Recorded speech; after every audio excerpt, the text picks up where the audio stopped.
शेतकरी बंधूंनो, कापूस शेतातून वेचणं झाल्यानंतर शेतकऱ्यासमोर सर्वात मोठं आव्हान असते त्या कपाशीला शेताबाहेर काढणे, म्हणजे त्या कपाशीच्या झाडाचा नायनाट करणे आणि पुढच्या पिकासाठी तुमची जमीन तयार करणे।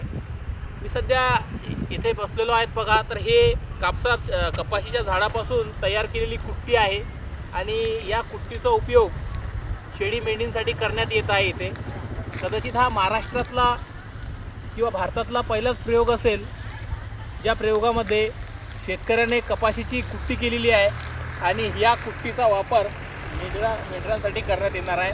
आपल्यासमोर शेतकरी स्वतः आहेत, दादाराव हटकर। आज मी हिवरखेडला आहे, त्याच्याकडून थोडक्यात माहिती घेऊया की हे जी कपाशीची आपण कुट्टी केली आहे, आतापर्यंत मी कधीच माझ्या जीवनामध्ये कपाशीची कुट्टी बघितली नाही आणि या कुट्टीचा वापर ते मेंढरांसाठी करत आहेत। तर हे कसं होत आहे समजा? ही कपाशीची जी कुट्टी आहे हे वाया जात होती। माझ्या लक्षात आलं, मी 21 वर्षापासून हा बंदिस्त फार्म करतोय। त्याच्यावर जे चाऱ्याच्या समस्या आहेत त्या समस्यावर मी एक मात केला। ही कपाशीची कुट्टी वाया जाते, ते वाया जाऊ नये आणि आपण कपाशीची कुट्टी करून वाळू घालून जर याचा प्रयोग केला तर सक्सेस होईल का, तर तो मी 3 वर्षापासून प्रयोग करतो, तो सक्सेस झाला।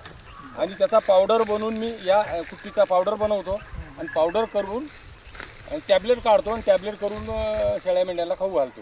त्याच्यामुळं हा 100% सक्सेस झाला। आता बिन शेतीचं बंदिस्त ज्याला म्हणतात ते सध्या बाहेर आलं आहे। आता शेतीच लागत नाही, आता चारा भरायचाच फक्त। तर हा चारा बी आपल्याला फक्त 20 पैसे किलो पडतो, 20 पैसे किलो पडतो फक्त। या संदर्भातली डिटेल माहिती मी तुम्हाला यूट्यूबच्या व्हिडिओमध्ये दाखवणार आहे। सध्या एवढंच आहे।